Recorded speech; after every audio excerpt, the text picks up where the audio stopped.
کہ خطرناک مرض یہ ہے، اس کو یہ دوائی دی جائے، اس کو یہ ٹیبلٹ دی جائے، اس کا کینسر کنٹرول میں آئے، اس کی ٹی بی ختم ہو جائے، پیناڈول دینے سے یہ خیر خواہی نہیں، اس کا نقصان ہے۔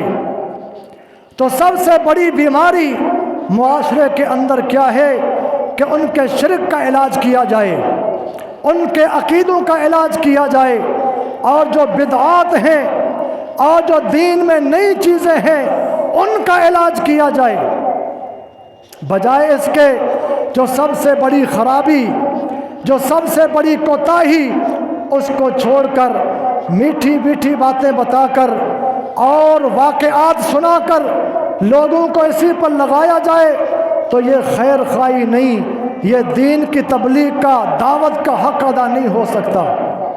انبیاء کرام مخلص تھے، حکیم تھے، انہوں نے اس چیز کا سب سے پہلا علاج کیا، لوگوں سے شرک کو نکالا، شرک کی تردید کی اور توحید کی دعوت دی۔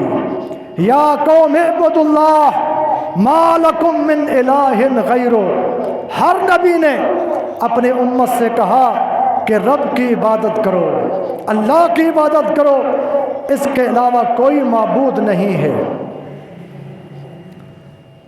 دیکھیے مسند احمد کے اندر یہ صحیح حدیث موجود ہے، توحید کی اہمیت، توحید ہے تو سب کچھ ہے، اگر توحید نہیں ہے تو ہمارے اعمال کا کوئی فائدہ ملنے والا نہیں ہے۔ صحیح حدیث آپ کے سامنے رکھنا چاہتا ہوں، ایک صحابی ہے جن کا نام ہے عاص بن وائل رضی اللہ عنہ۔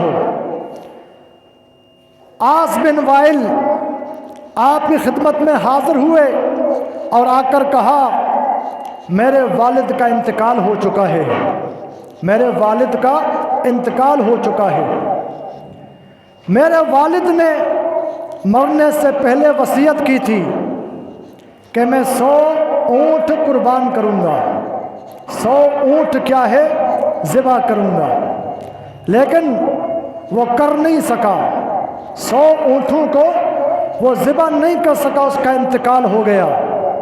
ایک میرا بھائی ہے جس کا نام ہشام ہے، اس نے 50 اونٹ ابو کی وصیت پر قربان کر دیے، اور 50 اونٹ میرے حصے میں آتے ہیں، لیکن میں پہلے آپ سے پوچھتا ہوں کیا میں اونٹ قربان کروں، اپنے والد کی وصیت پر عمل کروں تاکہ اس کو اس کا ثواب مل جائے؟ تو آپ نے فرمایا اما ابو کا فلو اقر بالتوحید ثم تصدقت وصمت، اگر تمہارے والد نے توحید کا اقرار کیا ہوتا، اگر تمہارے والد نے توحید کو مانا ہوتا، قبول کیا ہوتا، اس کے بعد پھر آپ اس کی طرف سے صدقہ کرتے، روزہ رکھتے تو ضرور اس کا فائدہ ہوتا، اگر پھر تم کرتے تو اس کو ضرور لَنَفَعَهُ ذَلِكَ، اس کا اس کو فائدہ پہنچتا، لیکن توحید کا اقرار نہیں کیا، اب کوئی اس کو فائدہ نہیں پہنچے گا۔ آپ نے واضح فرما دیا اگر تیرے والد کے پاس توحید ہوتی، اس نے توحید کو مانا ہوتا، شرک کو چھوڑا ہوتا، تو صدقہ کرو تو بھی فائدہ ہوگا، نذرانہ ادا کرو تو بھی فائدہ ہوگا، کوئی بھی عمل کرو فائدہ ہوگا، لیکن اگر توحید نہیں اپنائی، جو بھی عمل کیا جائے اس کا فائدہ نہیں پہنچے گا۔ اندازہ کیجئے 100 اونٹ، 1-2 اونٹ نہیں، 100 اونٹ وہ بھی قربان کیے جائیں اس آدمی کے لیے جس کا عقیدہ ٹھیک نہ ہو، کوئی فائدہ نہیں پہنچتا۔ ایک مرغی، ایک بکری تو کیا، ایک چھوٹا سا انڈا کیوں نہ ہو، اس کا ثواب بھی اس کو نہیں ملے گا۔ کیوں کہ اس نے توحید پر عمل نہیں کیا، توحید کا اقرار نہیں کیا۔ یہ کسی کا فتویٰ نہیں، یہ کسی کی رائے نہیں، یہ ان کا فتویٰ ہے جن کی شریعت ہے، جناب محمد الرسول اللہ صلی اللہ علیہ وسلم کی ذات گرامی۔ دو ٹوک آپ نے فیصلہ سنا دیا کہ اگر والد نے توحید کو مانا ہوتا تو یہ 100 اونٹ قربان کیے جاتے، اس کو ضرور فائدہ پہنچتا، لیکن توحید کو نہیں مانا تو کوئی فائدہ نہیں۔ اللہ اکبر۔ مشرکین مکہ، حتیٰ کہ عیسائی، حتیٰ کہ مجوسی، حتیٰ کہ مشرکین مکہ اللہ کو مانتے تھے، اللہ کو مانتے تھے، بیت اللہ پر خرچ کیا، تعمیر کی، حج کرتے تھے، طواف کرتے تھے اور حاجوں کی خدمت کرتے تھے، کچھ فائدہ نہیں ہوا۔ کیوں؟ ان کے پاس توحید نہیں تھی۔ آج عیسائی موجود ہیں، آج ہندو موجود ہیں، اللہ کو مانتے ہیں، اللہ کو مانتے ہیں کہ اللہ مارتا ہے، اللہ زندہ کرتا ہے، اللہ کی ذات موجود ہے، لیکن شرک کرتے ہیں۔ کیا کرتے ہیں؟ شرک کرتے ہیں، جس کی وجہ سے ان کے کوئی عمل قبول نہیں ہو رہے، ان کے کوئی عمل قبول نہیں ہو رہے۔ تو توحید کو ماننا پڑے گا کہ معبود ایک ہے، عبادت ایک اللہ کی، سجدہ ایک اللہ کو، رکوع ایک اللہ کو، اور یہ ذبح، یہ قربانی ایک اللہ کے لیے۔ جب یہ عمل کریں گے، اقرار کریں گے توحید کا، تو پھر اعمال قبول ہوں گے۔ تو جو دل کے اخلاص کے ساتھ کلمہ پڑھتا ہے، لا الہ الا اللہ محمد الرسول اللہ، اس کو دل کی گہرائی سے پڑھتا ہے، اس پر عمل کرتا ہے کہ اللہ کے علاوہ کوئی معبود نہیں ہے، معبود ایک ہی ہے، وہ اللہ ہے اور کوئی نہیں، اور محمد صلی اللہ علیہ وسلم اللہ کے رسول ہیں، ان کو رسول مانتا ہے، اور آخری رسول اور آخری نبی مانتا ہے، پھر اس کا عقیدہ ٹھیک ہوتا ہے۔ خالی کلمہ پڑھ لیا، اللہ کے ساتھ کسی اور کو شریک بناتا ہے تو اس کا کوئی فائدہ نہیں ہے۔ تو یہ توحید بہت اہم موضوع، اہم فریضہ، اور یہ اہم کیا ہے ہمارے لیے ہے کہ ہم توحید کو سمجھیں، اس کو اپنائیں اور اپنے آپ کو شرک سے بچائیں۔ دوسرا کیا ہے؟ سنت۔ ایمان والے سب سے زیادہ محبت اللہ سے کرتے ہیں، والذین آمنوا اشد حبا للہ۔ قرآن کہتا ہے ایمان والے سب سے زیادہ محبت اللہ سے کرتے ہیں۔ مسلمانوں کی سب سے زیادہ محبت اللہ سے ہونی چاہیے۔ اللہ سے محبت، اللہ کا حکم ماننا، یہ مومنوں کی خوبی ہے۔ اور پھر اللہ کے بعد کن سے محبت کرتے ہیں؟ انبیاء کرام سے محبت کرتے ہیں۔ قل ان کنتم تحبون اللہ فاتبعونی یحببکم اللہ۔ اللہ نے فرمایا اگر تم اللہ سے محبت کرنا چاہتے ہو تو کیا کرو؟ نبی سے محبت کرو، ان کی اتباع کرو۔ خالی محبت نہیں، فاتبعونی، میری اتباع کرو، میری پیروی کرو۔ اگر اللہ سے محبت ہے تو نبی کی اطاعت کرنا ہوگی، نبی کی پیروی کرنا ہوگی، ان کی سنت پر عمل کرنا ہوگا، ان کی سیرت پر چلنا ہوگا۔ یہ نبی سے محبت کی دلیل ہے۔ تو ایمان والے سب سے زیادہ محبت اللہ سے کریں۔ پوری کائنات میں سب سے بڑا محبوب کون ہونا چاہیے؟ اللہ کی ذات۔ اللہ کے ہر حکم پر، اللہ کے ہر فرض پر مومن تیار ہوتا ہے، تیار رہے کہ اللہ کا حکم ہے، اللہ مجھے محبوب ہے۔ اس کے بعد پھر نبی علیہ الصلاۃ والسلام وہ ہمیں محبوب ہونے چاہیے، ان کا حکم اور ان کی سنت، ان کا طریقہ ہمیں سب سے زیادہ محبوب ہونا چاہیے۔ اس کو اپنانا، اس پر عمل کرنا، یہ مومنوں کے ایمان کی علامت ہے۔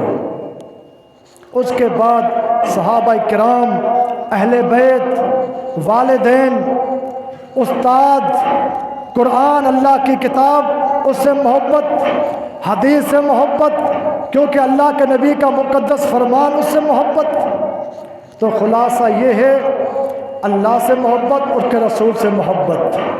لا الہ الا اللہ محمد الرسول اللہ، یہ کلمہ پڑھتے ہیں جس کا نام کلمے کے اندر آیا ہے، کتنی بڑی ان کی اہمیت ہوگی، کتنا بڑا مقام ہوگا۔ تو جن کا نام گرامی کلمے کے اندر آیا ہے انہی کی بات ماننا ہوگی، ان کی اطاعت کرنا ہوگی۔ اگر ان کی اطاعت نہیں کریں گے، اپنی منمانی کریں گے، تو یہ پیغمبر کے ساتھ کیا ہے؟ بے ادبی ہے، پیغمبر کے ساتھ بغاوت ہے، وفاداری نہیں، بلکہ ان کی سنت کو اپنانا ہوگا، کیونکہ اللہ تعالیٰ نے حکم دیا ہے فاتبعونی، میری اتباع کرو۔ اللہ نے کہا میرے پیغمبر کی اتباع کرو۔ وَإِن تُطِيعُوهُ تَهْتَدُوا، اگر پیغمبر کی اطاعت کرو گے تمہیں ہدایت ملے گی۔ پیغمبر کی اطاعت میں ہدایت ملتی ہے، اگر اطاعت نہیں کرتے تو ہدایت نہیں ملنے والی۔ تو آپ کی جو سنت ہے اس کی اہمیت کیا ہے؟ آپ یوں سمجھیے سمندر کے اندر سمندر ہے، اس کے اندر کوئی آدمی بغیر کشتی کے سوار ہو جائے، وہ سمجھتا ہے مجھے تیرنا آتا ہے، میں بڑا مضبوط ہوں، میں ڈوب نہیں سکتا۔ وہ آدمی بغیر کشتی کے سمندر میں سوار ہو جائے، سفر کرنا شروع کر دے تو کیا خیال ہے؟ کشتی میں نہیں بیٹھتا، پانی میں داخل ہو جاتا ہے سامان لے کر، اپنے پیسے لے کر، اور سمجھتا ہے میں بڑا مضبوط ہوں اور مجھے تیرنا آتا ہے۔ وہ بچ سکتا ہے؟ وہ سمندر کے اندر کیا ڈوب نہیں جائے گا؟ ڈوب جائے گا، اس کا مال بھی ضائع ہوگا، اس کی جان بھی ضائع ہوگی۔ تو پیارے پیغمبر کی سنت کیا ہے؟ کشتی کی طرح ہے۔ اس کائنات کے اندر ایک بہت بڑا سمندر ہے، اگر ہم چاہتے ہیں کہ ہم فتنوں میں نہ پڑ جائیں، ہم ضائع نہ ہو جائیں، تو ہمیں جو سنت کی کشتی اس میں سوار ہونا ہوگا۔ اس پر امام مالک رحمہ اللہ کی نصیحت یاد آتی ہے، وہ فرماتے ہیں السنت سفینۃ نوح من رکبها نجا ومن تخلف عنها غرقا۔ امام مالک رحمہ اللہ فرماتے ہیں سنت کی حیثیت کشتی کی طرح ہے۔ سنت کیا ہے؟ کشتی کون سی؟ جناب نوح علیہ السلام کی، وہ مراد ہے۔ جب طوفان آیا تھا تو طوفان کے اندر وہ لوگ بچ گئے تھے جو کشتی میں سوار ہو گئے تھے۔ آپ جانتے ہیں قرآن مجید کے اندر مشہور ہے، قوم نوح پر طوفان آیا تھا، پانی کا سیلاب آیا تھا، تو وہ لوگ بچ گئے جو آپ کی کشتی میں سوار ہو گئے۔ آپ نے کشتی بنائی، ایمان والوں کو بٹھایا، جو کشتی میں سوار ہو گئے وہ بچ گئے، جو کشتی میں سوار نہیں ہوئے وہ سارے ڈوب گئے، حتیٰ کہ ان کا بیٹا بھی ڈوب گیا۔ ان کا بیٹا جس کا نام کنعان کے نام سے مشہور ہے وہ بھی ڈوب گیا، بڑی پہاڑ پر چوٹی پر چڑھ گیا لیکن بچ نہیں سکا، وہ ڈوب گیا۔ تو پیغمبر کی سنت کیا ہے؟ کشتی ہے۔ اگر سنت پر عمل کریں گے گمراہی سے بچ جائیں گے، کشتی پر سوار نہیں ہوں گے تو ڈوب جائیں گے، سنتوں پر عمل نہیں کریں گے، بدعات کو ایجاد کریں گے، بدعات پر عمل کریں گے تو ہم ضائع ہو جائیں گے، ہمارے اعمال بھی ضائع ہو جائیں گے۔ تو اس لیے ہمیں کوشش کرنی چاہیے جو سنتیں ہیں، جو شریعت ہے، جو آپ کی سیرت طیبہ ہے اس پر عمل کریں، دین کے اندر نئے نئے کام ایجاد نہ کریں۔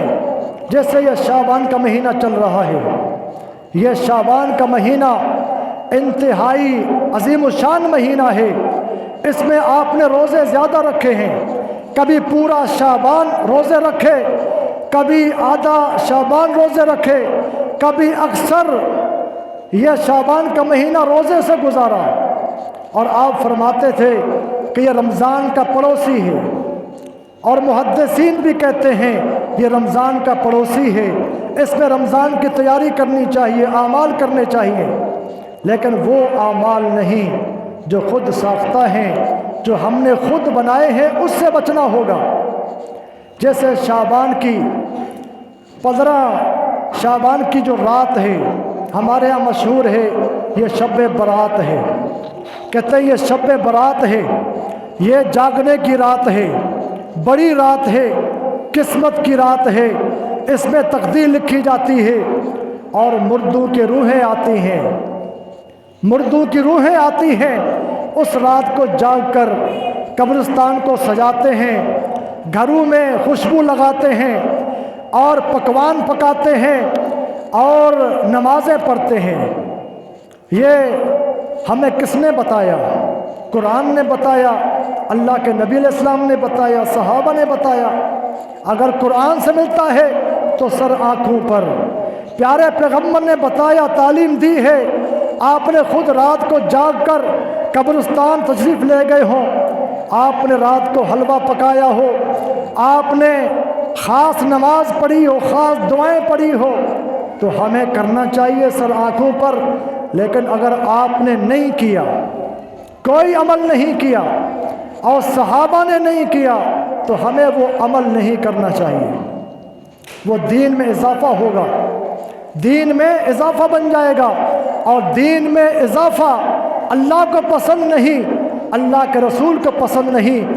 دین 14 صدیاں پہلے مکمل ہو چکا تھا، اس وقت بھی شعبان کا مہینہ آتا تھا، اس وقت بھی 15 شعبان کی رات آتی تھی، نہ پٹاخے ہوتے تھے، نہ حلوہ پوری ہوتی تھی، نہ قبرستانوں کی اس طرح جو آج صفائی ہوتی ہے، چراغاں ہوتا ہے، ایسا کچھ نہیں ہوتا تھا۔ آج دیکھ لیں مدینہ کے اندر، آج بھی دیکھیں جا کر 15 شعبان کو جو یہاں پٹاخے ہوتے ہیں، جو یہاں پروگرام ہوتے ہیں، آپ کو وہاں نہیں ملے گا۔ بقی قبرستان ہو یا معلیٰ قبرستان ہو، کہیں بھی جا کر دیکھ لیں، یہ وہاں بدعات آپ کو نہیں ملیں گی۔ یہ ہمارے ہاں ہے، اور عجیب بات تو یہ ہے 15 شعبان کی رات کو 100 رکعات پڑھی جاتی ہیں، 100 رکعات، جس کا نام ہے صلاۃ الفیہ۔ صلاۃ الفیہ کے نام سے نماز پڑھی جاتی ہے۔ الفیہ کہتے ہیں 1000 کو، ہزاری نماز۔ 1000 کیا ہے؟ نماز۔ وہ کیسے پڑھتے ہیں؟ 100 رکعت نماز پڑھتے ہیں، اور ایک رکعت میں 10 مرتبہ سورہ اخلاص پڑھتے ہیں، ایک رکعت میں 10 مرتبہ سورہ اخلاص پڑھتے ہیں۔ 10 10 10، یہ جب 100 رکعت پڑھیں گے تو سورہ اخلاص بن جائے گی 1000 مرتبہ۔ کتنی بار پڑھیں گے اخلاص؟ 1000 مرتبہ، تو کہتے ہیں صلاۃ الفیہ۔ کتنا افسوس ہے، اللہ معاف فرمائے، یہ ہم بھی کام کر کے آئے ہیں، ہم بھی شب برات مناتے تھے، راتوں کو جاگتے تھے، دین کا پتہ نہیں تھا، جو سنی سنائی باتیں ہمارے بڑے کرتے تھے گاؤں میں، ہم بھی کرتے تھے، پتہ نہیں تھا حقیقت کیا ہے۔ جب ہم نے تحقیق کی، مطالعہ کیا، اللہ نے علم دیا، تو پتہ چل گیا یہ پیارے پیغمبر کی سنت نہیں ہے۔ بخاری سے لے کر حدیث کی چھوٹی کتاب آپ پڑھیں گے، کہیں بھی آپ کو صلاۃ الفیہ کا نام نہیں ملے گا۔ جمعے کی نماز ملے گی، عید کی نماز ملے گی، اشراق کی نماز، اور جنازے کی نماز، اور بارش کی نماز، جنگ کی نماز، یہ ساری نمازیں آپ کو ملیں گی، لیکن صلاۃ الفیہ کسی کتاب میں آپ کو نہیں ملے گی۔ صلاۃ الفیہ کسی حدیث میں نہیں آئی۔ 4 صدی بعد میں، 400 سال اللہ کے نبی کے جانے کے بعد یہ نماز پڑھی گئی ہے۔ کسی نے اس کو پڑھا، لوگوں نے پسند کیا، اور لوگوں نے اس پر عمل کرنا شروع کر دیا۔ دین مکمل ہوا 1400 سال پہلے، 400 سال کے بعد کیا ہے؟ یہ صلاۃ الفیہ وجود میں آئی۔ جو دین مکمل ہونے کے بعد نماز ایجاد ہو وہ دین بن سکتی ہے؟ دین تو مکمل ہو چکا، پیارے پیغمبر پر اللہ نے دین مکمل کر کے پیغمبر کو اپنے ہاں بلا لیا، تو بعد میں دین کیسے بن سکتا ہے؟ تو معاف کیجئے گا، یہ نماز پڑھنے سے پہلے 100 رکعت پڑھنے سے پہلے 100 مرتبہ سوچئے گا، 100 مرتبہ سوچئے گا یہ نماز پڑھوں کہ نہ پڑھوں، پڑھوں گا تو ثواب ملے گا یا میری پکڑ ہو سکتی ہے کہ پیغمبر سے آگے بڑھ رہا ہوں، پیغمبر سب سے بڑے نیک بڑے متقی انہوں نے نہیں پڑھی اور میں پڑھتا ہوں، تو سوچنا ہوگا محترم بھائیوں، کلو بدعت ضلالہ، ہر بدعت گمراہی ہے۔ آپ کہیں گے یہ تو نماز ہے، نماز بدعت کیسے ہو گئی؟ محترم بھائیوں، کلو بدعت ضلالہ، ہر نیا کام نماز کی صورت میں ہو، طواف کی صورت میں ہو، حج کی صورت میں ہو اور صدقے کی صورت میں ہو، جو ہم خود ساختہ ایجاد کریں گے اس کو آپ نے خود فرمایا کل بدعت ضلالہ، ہر بدعت گمراہی ہے۔ بہرحال شعبان کی 15ویں رات کو بہت سارے اعمال کیے جاتے ہیں، اگر شریعت کے اندر ملتے ہیں سر آنکھوں پر، میں بھی کروں آپ بھی کریں، اگر نہیں ملتے مدینہ کے سردار نے تاجدار مدینہ نے جب نہیں کیے تو ہم کیوں کرتے ہیں؟ آج بھی جب مدینہ کے اندر نہیں ہوتے، مسجد نبوی کے اندر نہیں ہوتے، 15 شعبان کو مسجد نبوی عظیم الشان مسجد ہے، پیغمبر کے مبارک ہاتھوں سے بنائی گئی، اس پہ چراغاں نہیں ہوتا، اس کو نہیں سجاتے، مسجد حرام جو ہمارا قبلہ ہے اس کو نہیں سجاتے، وہاں یہ نماز نہیں پڑھی جاتی، تو پھر ہم کیوں پڑھتے ہیں؟ یہ ایک سوال آپ پر چھوڑ رہا ہوں۔ تنہائی میں رات کو بستر پر جب سونے جائیں تو آپ سوچیں کہ ہم یہ نماز پڑھتے ہیں، مسجدوں کو سجاتے ہیں، راتوں کو جاگتے ہیں، جہاں سے دین آیا تھا وہاں مکہ مدینہ سے دین آیا، وہاں تو نہیں ہوتا، دین تو وہاں سے شروع ہوا، وہاں نہیں ہوتا، ہم کرتے ہیں۔ تو بہرحال میں آپ جب سوچیں گے، اپنی اصلاح کریں گے تو اللہ ضرور ہمارے پردے کھولے گا، اللہ ہمیں صلاحیت عطا فرمائے گا۔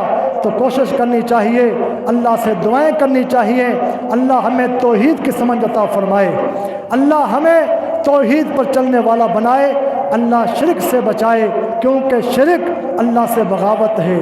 شرک کیا ہے؟ اللہ کو ناراض کرنے والا کام ہے۔ اور سنت پر عمل کریں، سنت کو اپنائیں، کیونکہ پیغمبر کا یہ طریقہ ہے، یہ پیغمبر کی سیرت ہے، اور بدعات پر چلیں گے تو یہ پیغمبر سے بغاوت ہے۔ شرک اللہ سے بغاوت اور بدعت پیغمبر سے بغاوت ہے۔ کہیں ایسا نہ ہو یہ کام کر کے ہم اللہ رسول کو ناراض کر کے حوض کوثر سے محروم ہو جائیں اور جنت سے محروم ہو جائیں۔ جو کچھ کہا اللہ مجھے بھی آپ کو بھی اس پر سوچنے کی اور غور کرنے کی توفیق عطا فرمائے۔ اللہ ہمیں قرآن کو ترجمے کے ساتھ پڑھنے کی توفیق عطا فرمائے، قرآن کو ترجمے کے ساتھ پڑھیے۔ رمضان آ رہا ہے، کئی رمضان گزر گئے، ہم قرآن کو ویسے ہی پڑھتے ہیں، رٹا لگاتے ہیں، نہیں پتہ کیا لکھا ہے اس میں، بادشاہ کے بادشاہوں کا خط ہے، اللہ رب العالمین جو ہمارا رب ہے اس کا میسج ہمیں نہیں آتا، اس کا معنی نہیں آتا، ترجمہ نہیں آتا۔ قرآن کو ترجمے کے ساتھ پڑھیے، تھوڑا سا پڑھیں، ایک سپارہ پورے مہینے کے اندر پڑھیں، لیکن ترجمے کے ساتھ پڑھیں تاکہ پتہ چلے اللہ نے کیا پیغام دیا، اللہ کیا کہنا چاہتا ہے۔ تو اللہ مجھے آپ کو توفیق عطا فرمائے، اللہ اصلاح فرمائے۔ وآخر دعوانا الحمدللہ رب العالمین۔